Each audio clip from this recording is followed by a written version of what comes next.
अगर आप Claude code use कर रहे हैं और आपका बिल हर हफ्ते बढ़ रहा है, तो आपका सेटअप चुपके से पैसा बर्बाद कर रहा है और आपको पता भी नहीं। मैंने अपने और 12 और इंजीनियर्स के सेशंस का डेटा चेक किया। जो लोग क्लॉड कोड में कमाल कर रहे हैं और जो डूब रहे हैं, उनके बीच का फर्क कुछ स्पेसिफिक सेटिंग्स हैं जिनके बारे में कोई बात नहीं करता। इस वीडियो के एंड तक आप हर एक सेटिंग जान जाओगे, लेकिन एक सेटिंग ऐसी है जो सुन के आपको गुस्सा आएगा कि आप इसके लिए पे कर रहे थे।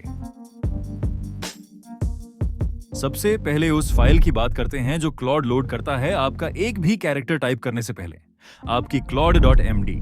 अगर ये 400 लाइन से ज्यादा है तो आप ऑलरेडी हार रहे हो। ज्यादातर लोग इस फाइल को नोटबुक की तरह ट्रीट करते हैं। Her and point, her table, her convention, her deployment note डाल देते हैं। क्लॉड ये सब हर मैसेज पे लोड करता है। हजारों टोकन्स जलते हैं आपके हेलो बोलने से पहले। ये करो, claude.md को 300 लाइन से नीचे रखो। ओवरव्यू, की कन्वेंशंस, फाइल स्ट्रक्चर, बाकी सब एक अलग एजेंट डॉक्स फोल्डर में डालो और क्लॉड सिर्फ तब पुल करेगा जब जरूरत होगी। सेम इंफॉर्मेशन, टोकन टैक्स का फ्रैक्शन, और ये तो बस शुरुआत है, आगे और बुरा होता है। अब देखो ज्यादातर लोग सेशन के अंदर क्या करते हैं। बग फिक्स करते हैं, फीचर ऐड करते हैं, कुछ रिफैक्टर करते हैं, टेस्ट्स लिखते हैं।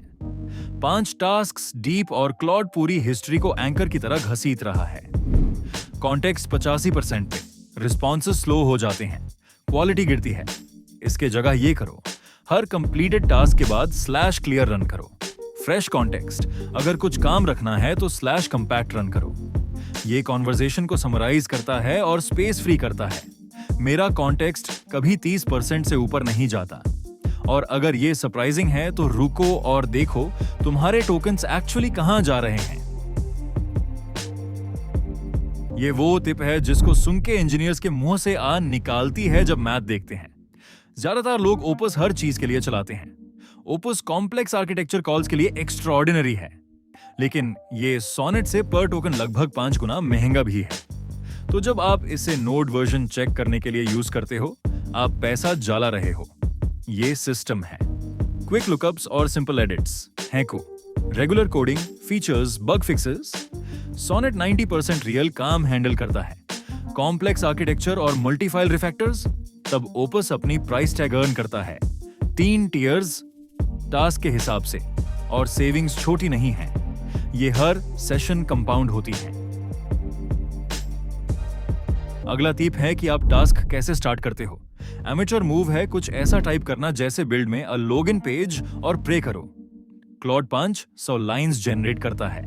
आपको आधी पसंद नहीं आती, आप रीप्रॉम्प्ट करते हो। क्लॉड रीराइट करता है, फिर से रीप्रॉम्प्ट। 3 राउंड्स जनरेशन के, 3 राउंड्स टोकन्स के, और आप अभी भी खुश नहीं। ये फिक्स है। पहले प्लान मोड ऑन करो। क्लॉड आउटलाइन करता है कि क्या बनाएगा, कौन सी फाइल्स टच करेगा, क्या अप्रोच लेगा। आप प्लान रिव्यू करो, एडजस्ट करो, फिर क्लॉड एक बार में क्लीनली एग्जीक्यूट करता है। प्लानिंग टोकन्स कुछ नहीं है कंपेयर टू रीराइट्स पे जो जलते, लेकिन प्लानिंग अकेले काफी नहीं। असली लेवरेज उसमें है जो आप क्लॉड के अराउंड बनाते हो, प्रॉम्प्ट्स के अंदर नहीं। ज्यादातर लोगों का फ्लैट प्रोजेक्ट होता है बिना किसी क्लॉड स्पेसिफिक स्ट्रक्चर के, ना स्किल्स, ना हुक्स, ना मेमोरी, बस एक अकेली claude.md और रॉ प्रॉम्प्ट्स जो वॉइड में जा रहे हैं। मेरा सेटअप अलग एनिमल है। मेरे .claude फोल्डर के अंदर एक स्किल्स डायरेक्टरी है रीयूजेबल वर्कफ्लोज के साथ।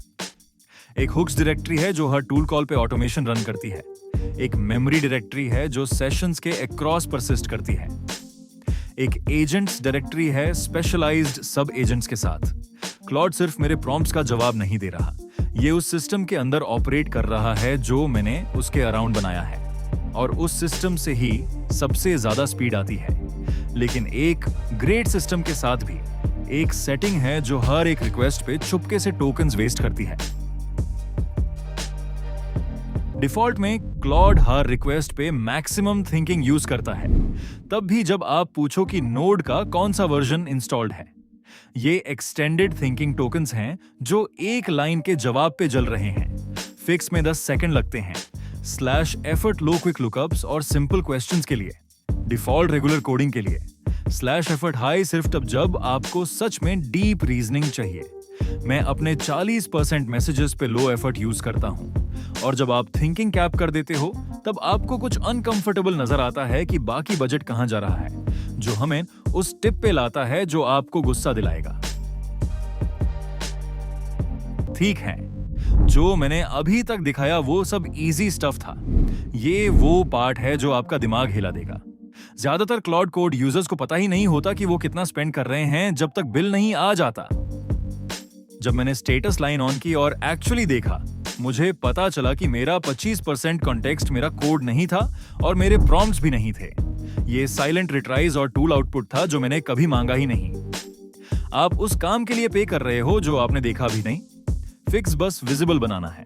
Status line on, model, context percent, session cost, elapse time. जब कॉन्टेक्स्ट 40% से ऊपर जाए, कंपैक्ट करो। जब कॉस्ट स्पाइक करे, टीयर ड्रॉप करो। आप वो ऑप्टिमाइज नहीं कर सकते जो दिख नहीं रहा। और अब जब दिख रहा है, अगले 4 टिप्स में असली सेविंग्स हैं। एमेचर प्रॉम्प्ट ऐसा दिखता है। Can you may be look at the odd stuff and fix whatever is wrong and also add tests and maybe refactor the middleware while you are at it. ये 4 tasks हैं एक वेग sentence में। Claude चारण try करेगा, कोई भी अच्छे से नहीं करेगा और छोटा सा फॉर्चून जाला देगा वहां पहुंचने में। प्रो प्रॉम्प्ट ऐसा दिखता है। Fix the JWT expiry bug in auth/middleware.test. Add a test for the edge case. एक task, specific file, clear scope. Claude पहली बार में नेल कर देता है। आपके प्रॉम्प्ट का हर वर्ड एक टैक्स है। हर वर्ड से काम निकालो। और अगला टिप है कि मैं 3 टास्क्स उतने टाइम में कैसे कर लेता हूं जितने में ज्यादातर लोग एक करते हैं। ज्यादातर लोग एक जायंट कॉन्वर्सेशन रन करते हैं, सब कुछ एक लाइन में। सिक्योरिटी रिव्यू, फिर टेस्ट, फिर रिफैक्टर, फिर डॉक्स। हर टास्क अगला टास्क के कॉन्टेक्स्ट को पोल्यूट कर रहा है। मैं क्या करता हूं? मैं 3 सब एजेंट्स पैरेलल में डिस्पैच करता हूं। एक सिक्योरिटी रिव्यू करता है, एक टेस्ट्स लिखता है, एक रिफैक्टर हैंडल करता है। ये एक ही टाइम पे अलग कॉन्टेक्स्ट में रन करते हैं। Clean isolation, 0 cross contamination. और ये लगभग 1/3 टाइम में खत्म होता है। अगर आपके टास्क्स इंडिपेंडेंट हैं तो सेम थ्रेड में रन करने की कोई जरूरत नहीं। जब आप ये कर रहे हो, अगला मिस्टेक फिक्स करना है जो सब करते हैं जब क्लॉड गलत डायरेक्शन में जाता है। क्लॉड गलत डायरेक्शन में जाता है। ज्यादातर लोग क्या करते हैं? पूरा प्रॉम्प्ट दोबारा से टाइप करते हैं, या और बुरा, सेशन क्लियर करके 0 से स्टार्ट करते हैं। वो सारे टोकन्स गए। प्रो मूव है /rewind। ये आपकी कॉन्वर्सेशन को पिछले चेक पॉइंट पे रोल बैक करता है। आप उस पॉइंट पे अपने इंस्ट्रक्शंस एडजस्ट करते हो और क्लॉड अलग रास्ता लेता है। Same context. कोई टोकन्स वेस्ट नहीं, कोई नई शुरुआत नहीं। इसे कॉन्वर्सेशंस के लिए उंदो समझो, लेकिन मैनुअल ट्रिक सिर्फ इतना ही ले जाती है। अगला टिप है मशीन से बोरिंग काम करवाने के बारे में। एमेचर वर्कफ्लो है हर एडिट के बाद मैन्युअली लिंटर रन करना, मैन्युअली फॉर्मेटर रन करना, मैन्युअली टाइप्स चेक करना।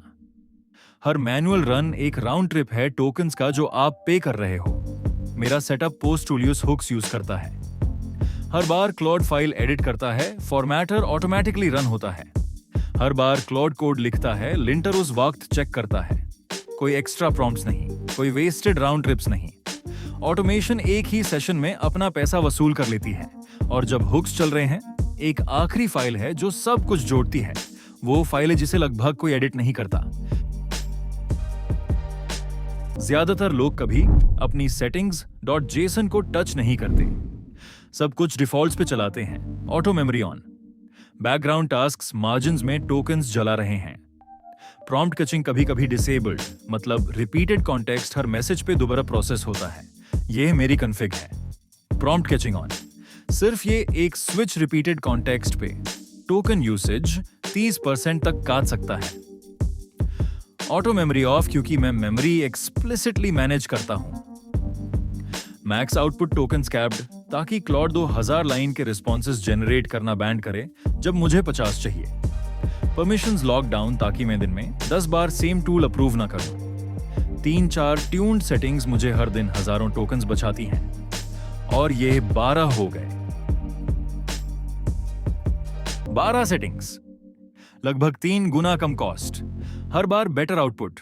मैं क्लॉड कोड प्रोडक्शन में हर दिन यूज करता हूं और ये वो चेंजेस हैं जिन्होंने नीडल मूव किया। अगर इसने आपकी सोच को रिफ्रेम किया कि आप अपना सेटअप कैसे देखते हो तो सब्सक्राइब करो, क्योंकि अगला वीडियो वो है जो काश मेरे पास 1 साल पहले होता। उसमें मैं दिखाऊंगा कि मैं क्लॉड कोड को 20 घंटे साथ ऑटोनोमस लूप्स पे बिना सुपरविजन के कैसे चलाता हूं। कमेंट्स में अपना सेटअप क्वेश्चन ड्रॉप करो, मैं हर एक पढ़ता हूं। और रुको, एक चीज और है जो मैंने अभी तक नहीं बताई।